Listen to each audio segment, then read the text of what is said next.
Welcome back, everyone, to episode 12, I think it is, of Episode 12. the Daily Dollar Podcast.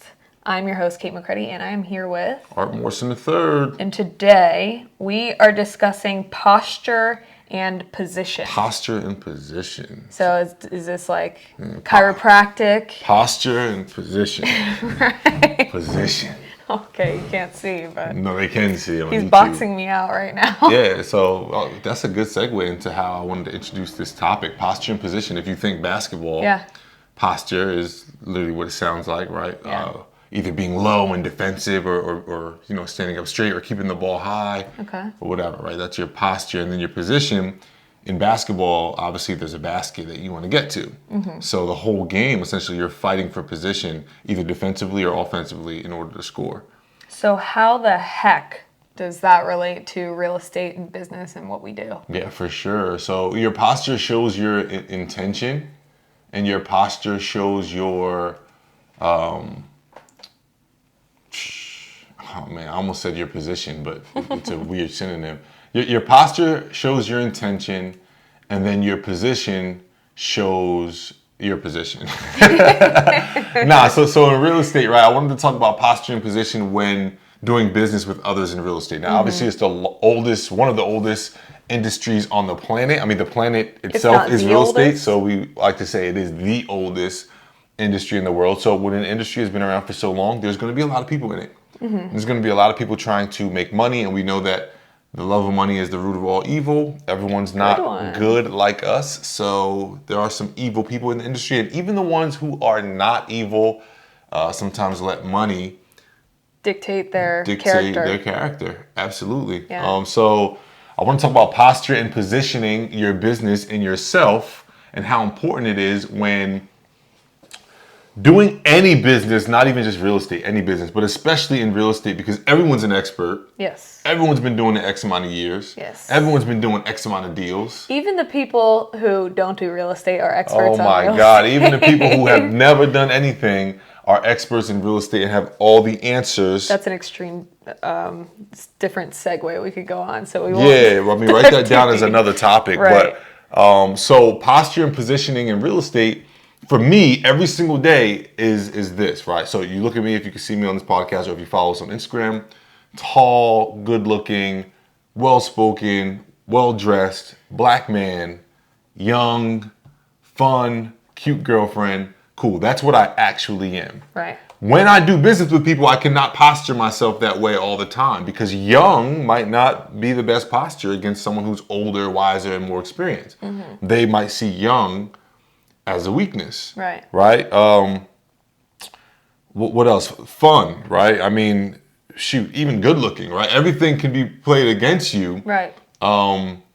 In any industry, but in this industry, particularly in real estate. And you're probably like, oh, how does it play against you? Well, here's where I have to always posture and position myself.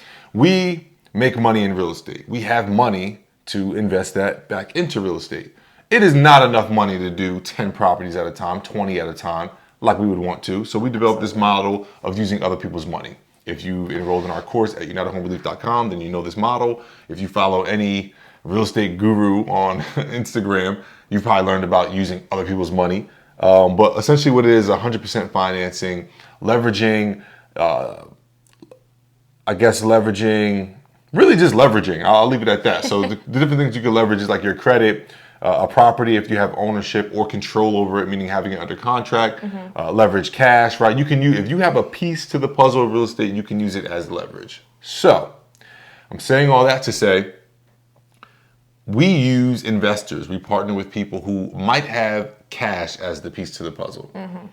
People with cash automatically think that they can just do real estate. All the leverage. They think they have all the leverage, all the power, all the control over the real estate.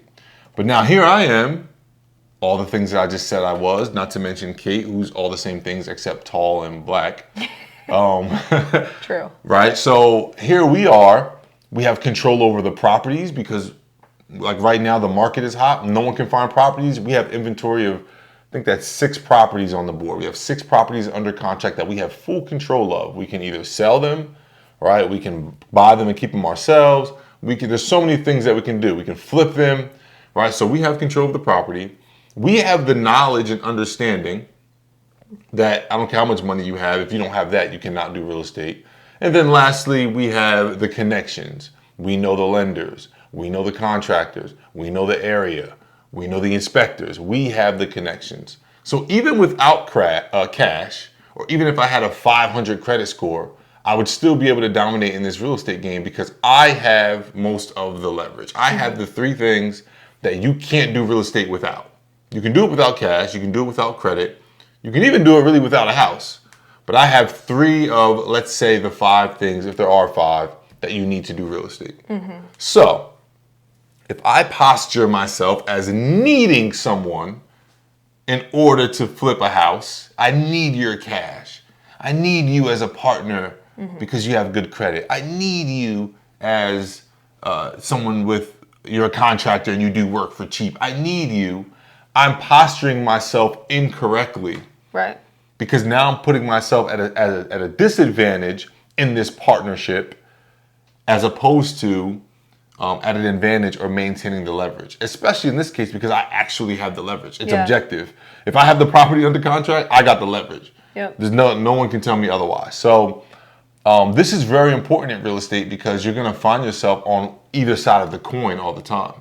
And it's a powerful tool when negotiating. Right. So every deal has to get negotiated, whether I'm negotiating with investors on what returns or what profit shares I'm offering them, whether I'm negotiating with contractors on bid sheets, whether I'm negotiating with a seller on how much I want to buy it for, and whether I'm negotiating with a buyer on how much I want to sell it for. Yeah. There's a ton of negotiation, and I always have to, another word for posture and position in real estate is leverage. So you're going to hear me say leverage a lot interchangeably. But in this episode, we're specifically talking about in doing business with people. So we're not talking about enemies. We're not talking about bad people in real estate necessarily. We're talking about really everybody in real estate. Everyone in real estate has to learn this tool or know this tool. And if everyone knows this tool, then it's even more important for you to be good at that tool. Right. So everyone knows that they have to posture and position themselves as something. So like if you're an investor, you have to just wave your cash around and pretend like you have other things to offer other than cash to try to really position yourself into receiving strong returns on your money or getting the best deals as a cash investor. You have to. So me, if I am, let's say a wholesaler and I have properties on deck and I'm not posturing and positioning myself like I have the real power over the deal, then I'm going to end up paying high interest or giving a lot of my profits to a cash investor who knows posture. Now, if we both know posture and positioning, then that's a high level conversation. Well, not only is it high level, but it gets competitive. Yeah. Right? Because now I have to prove to you why objectively I have more leverage. And I have to be willing to do what? Lose. Walk away. Yeah. I have to be willing to get out of it. I guess lose would not be like the correct term. Yeah, not lose. I'll have to be willing to say, nope, next investor. Nope, next contractor. Nope, next house. Nope, last week we backed out of a deal simply because the seller was being hostile. Yeah. Okay, buddy, we find 3 properties a week. We don't need to deal with a hostile seller, especially Mr. Hostile Seller, whose house is in a flood zone.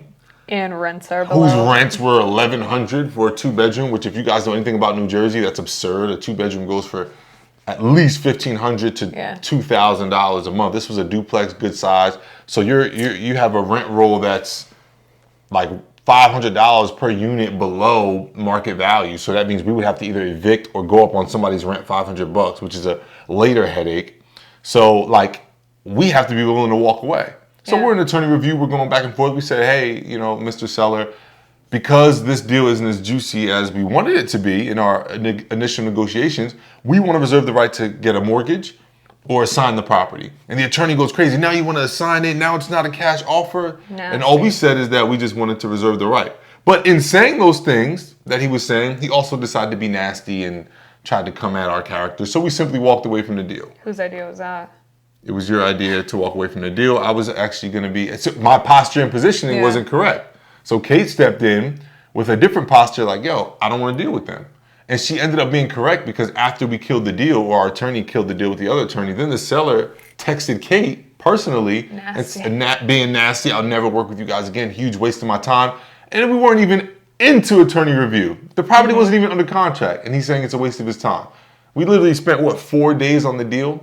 And at the end of the deal, he would have been getting the amount that he wanted regardless. The amount that cash he or agreed not, upon. right? So, but To get back to the point. to get back to the point, right? Exactly. Rant Yeah. over. But to get back to the point of posture and positioning, we may, or I wouldn't even say we, because it was Cait's idea. I may have taken less of a good deal just for the sake of getting the deal done because my posture and positioning was wrong. I wasn't ready to walk away. So this directly correlates with protecting your business, which was our last episode. Yeah, I mean, it could have been part 1 and part 2. That's why I was like, as I was going, and I think I spoke for like 7 minutes straight, and you didn't even say nothing.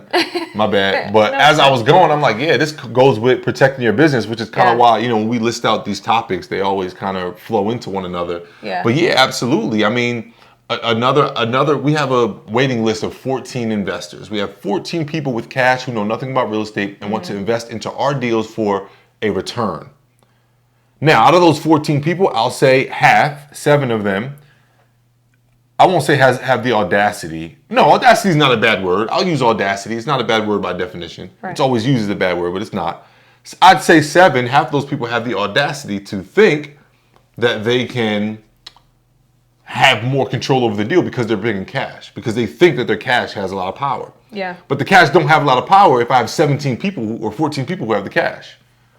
So now the cash loses that power. But they don't know there's 14 other people that have cash for this deal. So they don't know it's competition. So it's my duty, right, to posture and position myself like, hey, I have the cash. I don't need yours. So it's take it or leave it, right? It's my job to show them, hey, if you make X amount on your cash in 3 months, that's equal to X amount of return on a year, which is better than you're getting at any bank, IRA, 401k, stock, Bitcoin. It's better than all of that. It's my job to let them know that. If I'm passive and allow people to posture and position themselves because they have a couple dollars, then our company wouldn't be successful. Right. Which, in all honesty, our first 2 years, we didn't achieve the success that we could have because our posture and positioning was all off. Yeah, I mean, we needed certain things more than we need them now. So absolutely, naturally, our posture. You guys know our like story. That. We were living in a basement. Period. Air Yeah. mattress, like getting it out the mud, trying to start this business from scratch. So our posture and position was all off. You can sleep on a mattress in a basement and still have posture and position in order to make more money. That's what we started learning later.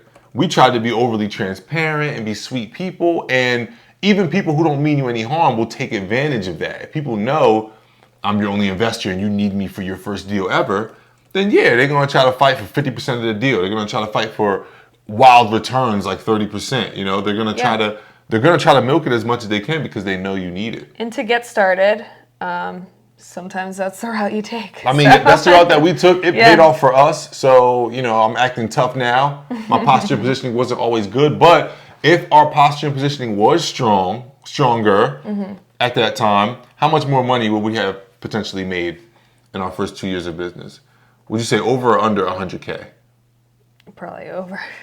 Might have broken extra. So we're talking about $100,000 left on the board because we didn't position ourselves in a way. Like I think our first deal, which to date is our cheapest deal. I think we had 4 or 5 investors. When we could have just told one investor to invest more because it's a banging deal and you're going to be making more money. Yeah. I think we paid out the most returns we ever paid on that deal. Because we had to. We had to. We put ourselves I'm in that putting air position. quotes if you guys can't see. We had to because we thought we had to because we didn't know posture and position. Other people don't know what they don't know. So when you're running around telling people, I need you. I used a dating analogy in the last episode. I'm going to use it again. It's the same thing when you first start dating someone. It's like, whether you know it or not, love is difficult and it requires negotiation. So if you enter into dating someone or courting someone and it's all about, what I can do for you, what I can do for you, what I can do for you, you deserve everything. Next thing you know, you're just giving, and you're never receiving. Right. So same exact thing goes for like this posture and positioning. That's why I said posture and positioning and not leveraging, because posture and positioning you can do even if you have no leverage. You don't have the leverage. Yeah. And I wish I said it earlier in this episode, but that's the difference between posture and positioning and leveraging. Leveraging is like, hey, I have this, you can't tell me nothing. Posture and position is like, it's like poker. It's like your poker face. Yeah. Maybe I should change the episode to poker, real estate poker. We just talked about poker, so we wouldn't get into it until the 15th minute. Whatever. You guys get what we're saying. Yeah, so posture and positioning, guys, it's super duper important when in real estate, but really in all business. Understanding what your leverage is and what your leverage isn't, and then altering your posture and position to make sure that you stay in a position to do what's best for your company, which is how, for your company or yourself if you're acting as a sole proprietor. But that's how these last two episodes, episode 11 and 12, kind of correlate, because it's all about making sure that at the end of the day, your company wins. No, I won't even say that. I hate that. Making sure your company doesn't lose. I'll say that, because sometimes it's a win-win or it's a tie, if you want to call it that, or a draw. I don't like everything seeming like I have to, because then it could come off. I gotcha. Yeah, like money hungry. But making sure your company doesn't lose. Posture and position, we've lost literally over $100,000 because we didn't have posture and positioning. So important episode. Make sure you do it in all of your business, in all of life, but especially in real estate. Yeah, and I mean, it comes with learning and experience, and that's something that you can practice, not just in business and real estate, but just like in your everyday life. Yeah, we talk about, I love real estate because pennies in real estate is thousands of dollars, right? So if you lose, I mean, if you can make pennies in real estate, like if you're a wholesaler and it's like, I'm making pennies, I'm a crumb snatcher, but you're talking about $5,000 crumbs, then I'll be a crumb snatcher all day. Different kind of crumbs. Right, or like I'm a real estate agent, I'm at the lower level, I'm not a broker, I'm not an investor, I'm a crumb snatcher. Like you're talking about, like what was your last commission check? Not to put your business out there, but $7-8 grand? Yeah. So it's like, okay, if that's crumbs, then I'm taking that. But on the same token, posture and positioning, when you don't have it and you lose in real estate, that's the kind of crumbs you're losing. Yes. Right? 5,000, 10,000. I think we talked about one of the other episodes, I lost $7,000. And even that one, we used that example in the inspection clause and being fearful, but really it was posture and positioning. I could have postured my way through that deal and made that deal happen. Instead, I decided to back out, lost $7 grand in attorney fees, and that's all she wrote. But posture and positioning, that's another $7 grand we probably could have saved. Yeah. So all in all, as we come up on our freaking 18th minute, posture and position in real estate is extremely important when protecting your business and making money and not losing thousands of dollars of crumbs. Anything else? No, that's it. Where can they find us? I'm kidding. UnitedHomeRelief.com. You can find us on UnitedHomeRelief.com or at United Home Relief on Instagram. Don't forget to like, share, subscribe on YouTube, Spotify, Google Podcast, and Apple Podcast. And you can catch all our episodes on video and streaming on UnitedHomeRelief.com. And if you want to learn more about the real estate game, more objective, actual facts, and not just me and Cait blabbering about how our week went in real estate, you can go to UnitedHomeRelief.com as well and click Learn. And there you will be taken to our online course called the Real Estate Roadmap, where we walk you through contract to close, so you can learn real estate from us. With actual real resources. Cut! PDFs, in the field resources. Yep, in the field videos. Yes. Literally everything. We do a lot of teaching and a lot of talking. So this is all the talking I'm going to do for today. I'm Art Morrison III. I am Cait McCready. And we'll catch you guys on the next episode. Peace.